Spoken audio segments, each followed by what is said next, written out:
Although the cast of In the Heights has no big names, they give an all-star performance.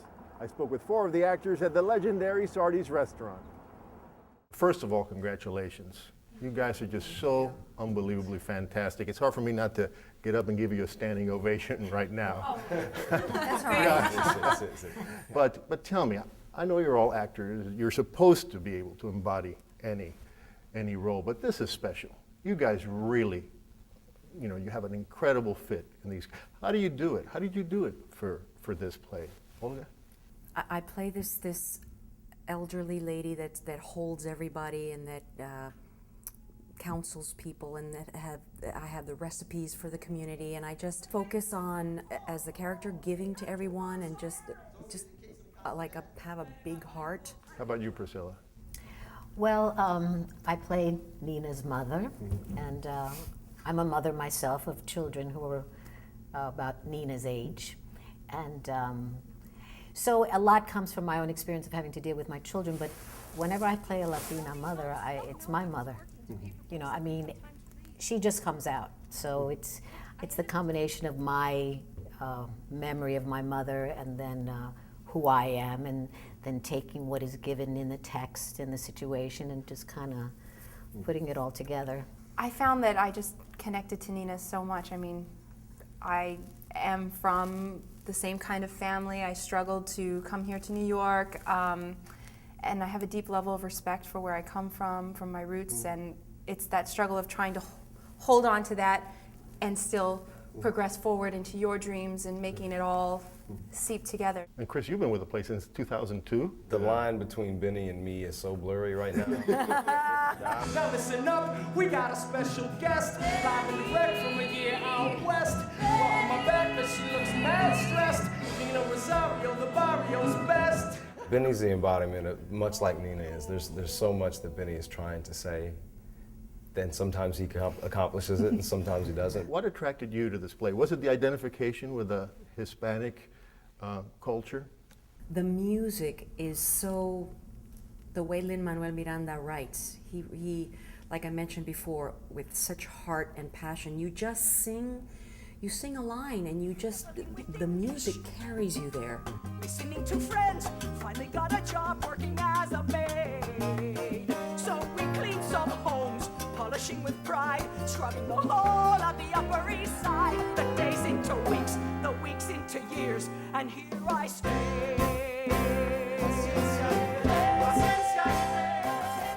You know, as a singer and as an actor, I love the music, and also it was a chance to play this incredible role of Abuela Claudia.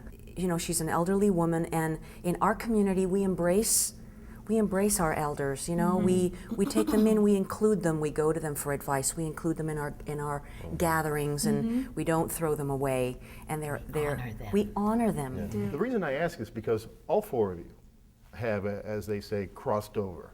You've done roles that have nothing to do with Latinos, with African American. You've done roles that anybody from any ethnic background or racial background could have done. And that seems to me, from what I read, that's the ideal for an actor. Not to be pigeonholed ethnically. Exactly. Yet you've chosen to do roles that are so Latino. It's an honor. I mean, these roles don't normally come up for us, and it's normally one of us in the ensemble. You know what I mean? It's the token, and this time it's not. It's I'm on stage with so many different people, so many different ethnicities. I mean, Karen Olivo, and you know, I would never be able to share a stage with her, but in this show, I can. A little off the top, a little off the side. A little bit of news you've heard around the barrio. Tell me something I don't know. It's not often that you get to take such a personal stake in a show, period. It's something that I literally wake up thinking, and every time I go in the stage door, it's like, what we do can change people's lives. I remember when I started college, the kids that I was in school with said I got to go see Chorus Line or Cats when I was, you know, a kid when I was 5. And from that moment on, I wanted to be a dancer, I wanted to be on stage, or I wanted to be a director or whatever. And it isn't, this particular piece speaks to so many things outside of the world of what a theater is. Yeah. It dares to inspire without preaching. And it's what you said, Olga, you know, I mean, it couldn't be more Latino or Hispanic in a sense. But at the same time, as you said, obviously, audiences of all types have responded to this. It's a universal appeal. It's so American. I Yeah, mean, it's that's true. we all came here, and like so many people that came to the show off Broadway said, "That's my story," and they're not Latino or anything. And I think that it's the American story. It's the American dream. We're all It's the immigrant story. Yeah, which we're is what part this of that. country is. Yeah. That's right. You know, so I mean, like Olga, what attracted me first was the music. The music just made me crazy. I went, huh? What? So that was the It's first hard to thing. forget once you hear it. And Oh then, yeah. Nobody's talking this way in the theater.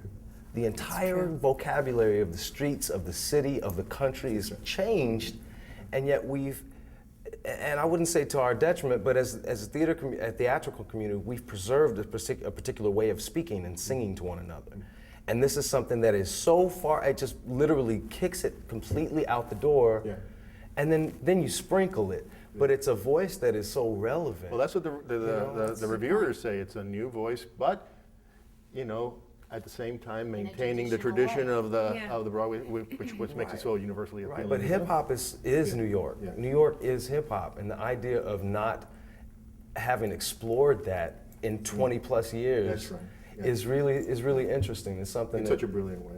well, you know, it's certainly been, you know, crafted, and it certainly is an amazing way to tell a story, which is the essence of what this, in the spirit of what hip hop has always been. I'm like $1, $2, $1.50, $1.69. I got it. You want a box of condoms? What kind? That's 2 quarters, 2 quarter waters. The New York Times. You need a bag for that. The taxes added. Once you get some practice at it, you can rap in mathematics automatically. Selling maxi pads, fuzzy dice for taxi cabs. Practically everybody's stressed. Yes, but they press through the mess, bounce checks, and wonder what's next. In the heights, I buy my coffee and I go. I buy my coffee and set my sights on only what I need to know. What I need to know in the heights.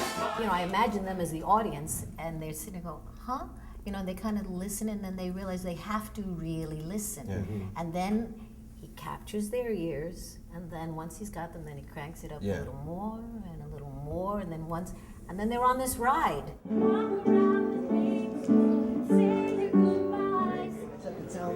Sounds like say your. Goodbye, say our. Say our.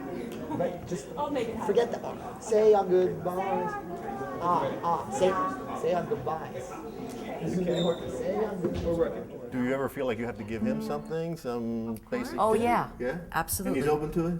Absolutely. Yeah. Absolutely. What have you told him? Well, my character in general just gives him a lot of, Oh, you know. that's true. Yeah. You mean we as the people, or Yeah, no, we as a character. I mean, as yeah, actors? as As actors. actors? As the actors, yeah, giving him, you know, tips. Feedback? And, yeah. Lin doesn't need tips. Lin's the smartest person in the world. Yeah. The best thing to say about Lin is that it's not about having years of training. Lin has the ability to be honest on stage. And he has the ability to be honest off stage. Right. When he's writing, just as a friend and as a co-worker, you know, he puts his hat on. He wears different hats, but he knows which ones to wear at the right time. I've done 1,000 performances with Lin. I mean, in various other things that I've collaborated with him. And Lin he's just like anybody else. As soon as those lights come up, he has the ability to just tell the truth.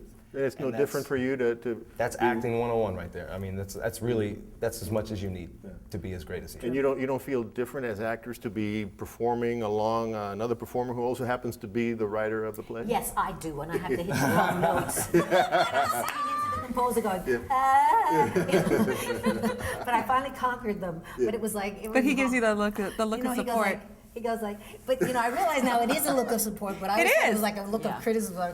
And he'd go like, but I finally Now, got it down. when did you know that when you were performing off Broadway, when did you know that this was going to Broadway? Did you know from the beginning? You know it from the our first audition together. When we auditioned for the workshop together, she's like, "We're going to Broadway." I don't remember we were saying that. No, I remember. We were like sitting outside, so I don't know. I felt it all along that we were in for something special. Yeah. Yeah. You know, And we all put the vibe out there. I mean, we made a sign and we were like, we're going to Broadway, and then we all signed it. I mean, we're in this. I mean, the women, we were on the same. We did the creative visualization secret. But we were on the same dressing room, you know, 11 women, 11 men, like in. I mean, we were in different dressing rooms, but you know, so we all bonded together, and we were like, we're going. We were But very I think bonded. in terms of a reality of, you know, outside of ourselves, the fact that when we would finish our performances and there was a crowd waiting, the audience waited. As it happens today, you did your first rehearsal with a full orchestra. Yeah, that was awesome. And I wasn't there, but my producer tells me that just before each one of you went up to sing, you were hugging each other, and at the end, Lin Manuel cried at the end of the last number, and your producer, who's an old veteran, cried as well. What is this? Love. Love. Yeah. I know it sounds so corny, but it's just like, I think it's a real, first of all, it's a company that is truly united, you know, in one path and truly supportive of everybody. There's no kind of, you know, it's the journey, you know, journey that that we we've made been going on, and seeing the realization of it all coming, you know, continuing down that path. It's kind of like when Dorothy was down the Yellow Brick Road and she keeps collecting people, you know, it gets bigger and bigger. We are You know, on the way to Emerald City. You hear that music in the air? Take the train to the top